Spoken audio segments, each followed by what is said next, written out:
जी मित्रों, इस वेले अपने हाँ अल हमरा आर्ट्स काउंसल और अल हमरा आर्ट्स काउंसल के अंदर अज एक इत्थे कल्चर ईवनिंग है जिहड़ी पंजाबी नैशनल कांग्रेस के इत्थे प्रोग्राम हो रहे हैं उहदे तो पूरी दुनिया तो और पाकिस्तान भर तो पंजाबी इकट्ठे होए ते अज दी एक कल्चर ईवनिंग वजदान वालों डॉक्टर सुगरा सदफुल्ला वालों इत्थे अरेंज की गई है।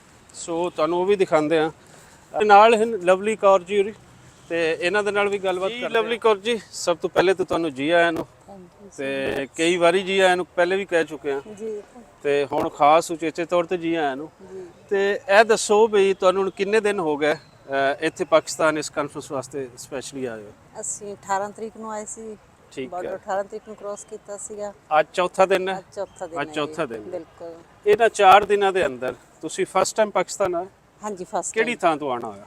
ਮੈਂ ਲੁਧਿਆਣਾ ਪੰਜਾਬ ਤੋਂ ਜੀ। ਲੁਧਿਆਣਾ ਪੰਜਾਬ ਤੋਂ ਜੀ।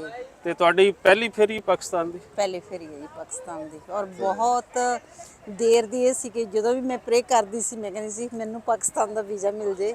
ਬਟ ਮੈਨੂੰ ਇਹ ਲੱਗ ਰਿਹਾ ਕਿ ਜਿਵੇਂ ਮੇਰਾ ਜਨਮ ਹੀ 18 ਤਰੀਕ ਨੂੰ ਹੋਇਆ ਲਾਹੌਰ ਆ ਕੇ। ਹਾਂ ਹਾਂ, ਕਿ ਮੈਨੂੰ ਇੰਨਾ ਵਧੀਆ ਲੱਗਿਆ। ਕਿਉਂ ਇੰਨੀ ਤੜਪ ਹੈ ਪਾਕਿਸਤਾਨ ਆਉਣ ਦੀ? ਵਜ੍ਹਾ ਕੀ ਹੈ? ਕੁਛ ਤਾਂ ਮੇਰੇ ਵੱਡੇ ਦਾਦੇ ਨਾਨੇ ਇੱਥੋਂ ਦੇ ਹੈ। ਹਾਂ ਹਾਂ, ਉਹ ਬਲੱਡ ਦਾ ਵੀ ਹੁੰਦਾ ਹੈ ਹਨਾ। ਕਿਹੜੀ ਥਾਂ ਦੇ ਸਨ? ਉਹ ਸੀਗੇ ਜੀ ਚਾਲ ਪੱਧਰੀ ਫੈਸਲਾਬਾਦ।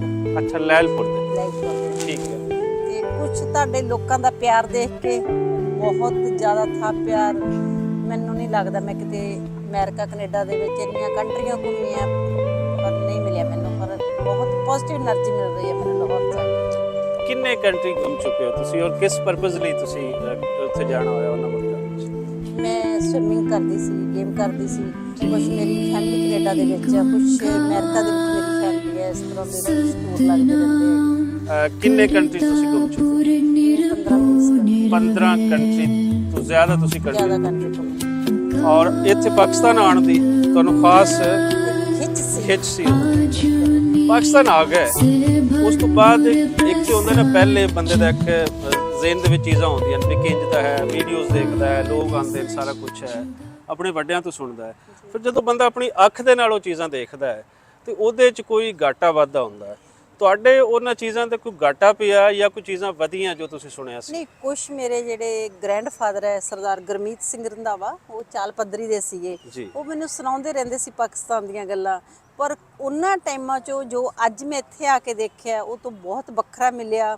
ਜਾਂ ਕੁਝ ਲੋਕਾਂ ਨੇ ਸਾਨੂੰ ਡਰਾਇਆ ਹੋਇਆ ਸੀ ਕਿ ਪਾਕਿਸਤਾਨ ਦੇ ਵਿੱਚ ਇੱਦਾਂ ਹੁੰਦਾ ਹੈ, ਇੱਦਾਂ ਹੁੰਦਾ, ਇਕੱਲਿਆਂ ਦਾ ਜਾ ਨਹੀਂ ਸਕਦੇ।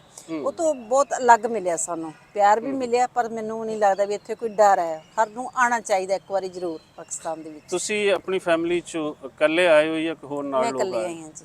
ਤੇ ਇਕੱਲੇ ਆ ਕੇ ਕੋਈ ਡਰ ਖੌਫ ਜਿਹੜੇ ਜ਼ਿਹਨਾਂ ਦੇ ਵਿੱਚ ਹੈ ਸੀ? ਮੈਂ ਤਾਂ ਰਾਤ ਵੀ ਮਿਲਦਾ 1:30 ਵਜੇ ਹੋਟਲ ਬੜੀਆਂ ਘੁੰਮ ਕੇ। ਲਾਹੌਰ ਕਿੰਜ ਦਾ ਲੱਗਿਆ? ਲਾਹੌਰ ਦੇ ਖਾਣੇ, ਲਾਹੌਰ ਦੇ ਲੋਕ, ਲਾਹੌਰ ਦੀਆਂ ਸੜਕਾਂ, ਜਿਵੇਂ ਕਿ ਤੁਸੀਂ ਦੱਸ ਰਹੇ ਹੋ ਰਾਤ 1:30 ਵਜੇ ਇੱਥੇ ਆਪਣੇ? ਬਹੁਤ ਵਧੀਆ ਸੜਕਾਂ ਵੀ, ਲੋਕ ਬਹੁਤ ਅੱਛੇ ਆ, ਬਹੁਤ ਇੱਜ਼ਤ ਦਿੰਦੇ ਆ। ਮੈਨੂੰ ਨਹੀਂ ਲੱਗਦਾ ਵੀ ਮੈਨੂੰ ਬਾਹਰ ਕਿਸੇ ਕੰਟਰੀ ਦੇ ਵਿੱਚ ਹੋਰ ਇੰਨਾ ਰਿਸਪੈਕਟ ਮਿਲੀ ਹੋਵੇ ਜਿੰਨੀ ਲਾਹੌਰ ਦੇ ਵਿੱਚ ਮਿਲੀ ਹੈ। ਜੀ ਜੀ। ਤੇ ਲਾਹੌਰ ਦੇ ਖਾਸ ਕਰ ਅਗਰ ਲੋਕਾਂ ਦਾ ਬਿਹੇਵੀਅਰ ਜਿਸ ਤਰ੍ਹਾਂ ਤੁਸੀਂ ਪਹਿਲੇ ਗੱਲ ਕਰ ਰਹੇ ਹੋ ਜੀ, ਉਹ ਖਾਸ ਕਰ ਕਿਸੇ ਕੁੜੀ ਨੂੰ ਲੈ ਕੇ, ਕਿਸੇ ਸਵਾਣੀ ਨੂੰ ਲੈ ਕੇ ਉਹ ਕਿੰਜ ਦਾ ਲੱਗਿਆ? ਇੱਥੇ ਇੱਕ ਜਿਹੜੀ ਪਰਸੈਪਸ਼ਨ ਬਹਿ ਰਹੀ ਬਲੇ ਕਿ ਉੱਥੇ ਤਾਂ ਬਿਲਕੁਲ ਉਹ ਤੁਸੀਂ ਗੁੰਮ ਨਹੀਂ ਸਕਦੇ, ਇਹ ਨਹੀਂ ਕਰ ਸਕਦੇ, ਉਹ ਨਹੀਂ ਕਰ ਸਕਦੇ।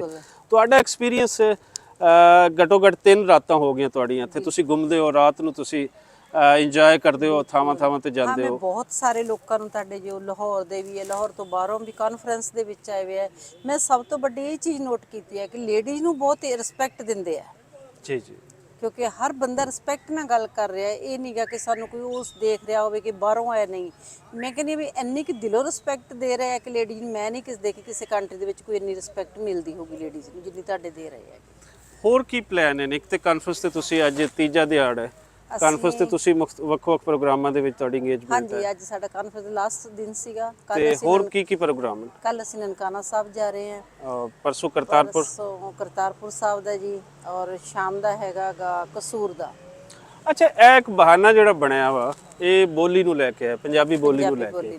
ਤੇ ਪੰਜਾਬੀ ਬੋਲੀ ਨੂੰ ਖਾਸ ਕਰ ਸਾਡੇ ਲਹਿੰਦੇ ਪੰਜਾਬ ਦੇ ਅੰਦਰ ਜਿਹੜੀ ਸਵਾਣੀ ਹੈ, ਬੀਬੀਆਂ ਹਨ, ਫੀਮੇਲਸ ਹੈ, ਉਹਨਾਂ ਨੇ ਅਜੇ ਇੰਨਾ ਐਕਸੈਪਟ ਨਹੀਂ ਕੀਤਾ। ਮੇਲਸ ਕਾਫੀ ਹੱਦ ਤੱਕ ਇਸ ਦੇ ਅੰਦਰ ਉਹਨਾਂ ਦੇ ਅੰਦਰ ਐਕਸੈਪਟੈਂਸ ਆ ਰਹੀ ਹੈ। ਸਾਡੀ ਜਿਹੜੀ ਸਵਾਣੀਆਂ ਹਨ ਉਹਨਾਂ ਦੇ ਅੰਦਰ ਵੀ ਉਹ ਅਜੇ ਵੀ ਕਹਿੰਦੇ ਨੇ ਕਿ ਉਹ ਇੱਕ ਜਿਹੜੀ ਮੀਡੀਆ ਦੀ ਇੱਥੋਂ ਲੈਂਗੁਏਜ ਰਹੀ ਹੈ ਉਰਦੂ ਕਹਿ ਲਓ, ਹਿੰਦੀ ਕਹਿ ਲਓ, ਉਹਦੇ ਨੇੜੇ ਉਹ ਜ਼ਿਆਦਾ ਹਨ।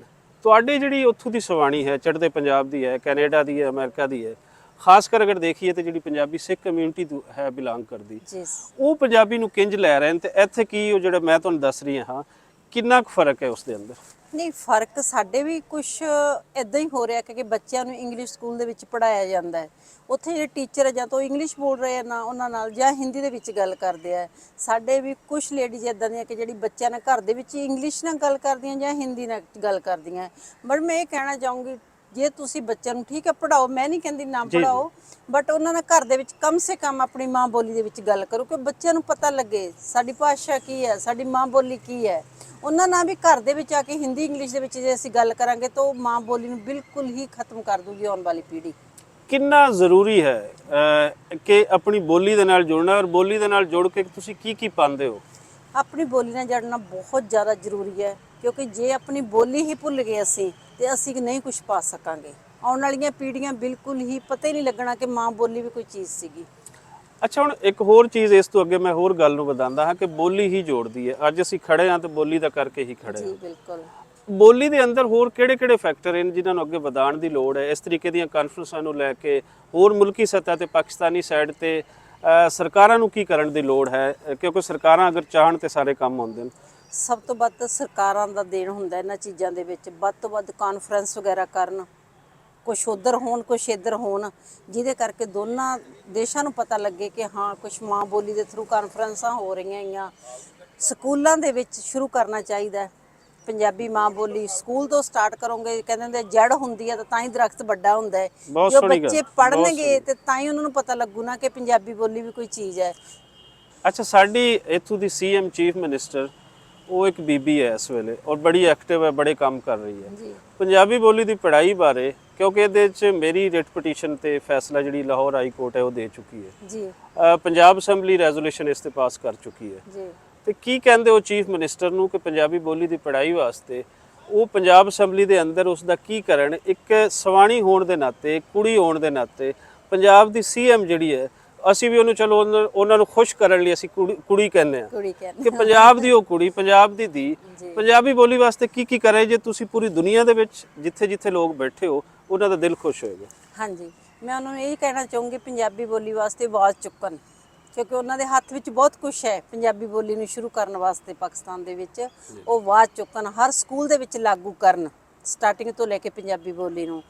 ਕਾਨਫਰੰਸਾਂ ਹੋਣ, ਇੱਧਰ ਹੋਣ ਉੱਧਰ ਹੋਣ, ਜ਼ਿਆਦਾ ਤੋਂ ਜ਼ਿਆਦਾ ਲੋਕਾਂ ਨੂੰ ਇੱਧਰਲਿਆਂ ਨੂੰ ਵੀ ਵੀਜ਼ਾ ਦਿੱਤਾ ਜਾਵੇ, ਉੱਧਰਲਿਆਂ ਨੂੰ ਵੀ ਦਿੱਤਾ ਜਾਵੇ, ਤਾਂ ਕਿ ਲੋਕਾਂ ਤੱਕ ਸੁਨੇਹਾ ਜਾ ਸਕੇ ਕਿ ਹਾਂ ਪੰਜਾਬੀ ਬੋਲੀ ਜ਼ਰੂਰੀ ਹੈ ਸਾਡੇ ਲਈ, ਸਾਡੇ ਆਉਣ ਵਾਲੀਆਂ ਪੀੜ੍ਹੀਆਂ ਲਈ ਜ਼ਰੂਰੀ ਹੈ।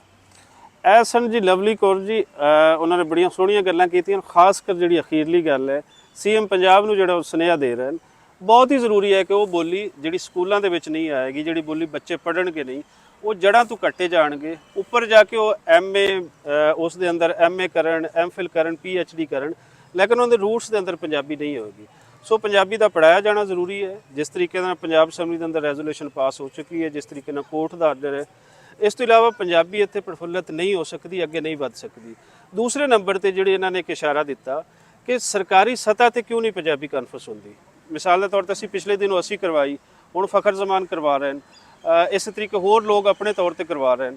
ਸਰਕਾਰੀ ਲੈਵਲ ਤੇ ਇਹਨਾਂ ਚੀਜ਼ਾਂ ਦਾ ਹੋਣਾ ਚਾਹੀਦਾ ਹੈ। ਚੜ੍ਹਦੇ ਪੰਜਾਬ ਦੀ ਸਰਕਾਰ ਵੀ ਇਸ ਵੇਲੇ ਭਗਵੰਤ ਮਾਨ ਸਾਹਿਬ ਨੇ, ਪੰਜਾਬੀ ਕਲਚਰ, ਪੰਜਾਬੀ ਬੋਲੀ, ਪੰਜਾਬੀ ਕਲਾ ਦੇ ਨਾਲ ਉਹਨਾਂ ਦੀ ਖਾਸ ਜੁੜਤ ਹੈ। ਅਸੀਂ ਉਹਨਾਂ ਨੂੰ ਵੀ ਇਹੀ ਬੇਨਤੀ ਕਰਦੇ ਹਾਂ, ਔਰ ਅਸੀਂ ਸੀਐਮ ਪੰਜਾਬ ਜਿਹੜੇ ਸਾਰੀਆਂ ਚੀਜ਼ਾਂ ਨੂੰ ਬਹੁਤ ਅੱਛੇ ਤਰੀਕੇ ਦੇ ਨਾਲ ਸੂਝ ਸਮਝ ਰੱਖਦੀਆਂ ਵਾ ਕਿ ਇੱਥੇ ਵੀ ਉਸ ਸਾਈਡ ਤੋਂ ਡੈਲੀਗੇਟਸ ਬੁਲਾਏ ਜਾਣ ਪੰਜਾਬੀਆਂ ਦੇ, ਔਰ ਇੱਥੋਂ ਉਸ ਸਾਈਡ ਤੇ ਬੁਲਾਏ ਜਾਣ, ਤਾਂ ਜੇ ਲੋਕਾਂ ਦੇ ਪੰਜਾਬੀ ਨੂੰ ਲੈ ਕੇ ਮੁਗਾਲਤੇ ਦੂਰ ਹੋਣ, ਪੰਜਾਬੀ ਦਾ ਇੱਕ ਫੋਕਸ ਬਣੇ, ਮੀਡੀਆ ਤੇ ਫੋਕਸ ਬਣੇ, ਔਰ ਜਿਤਨੇ ਮੁਗਾਲਤੇ ਨੇ ਦੂਰ ਹੋਣ, ਔਰ ਉਹਨਾਂ ਦੂਰੀ ਦੇ ਨਾਲ ਇਹ ਹੋਏਗੀ ਕਿ ਪੰਜਾਬੀ ਵਧੇਗੀ, ਪੰਜਾਬੀ ਕਮਿਊਨਿਟੀ ਇੱਕ ਦੂਜੇ ਦੇ ਹੋਰ ਨੇੜੇ ਆਏਗੀ।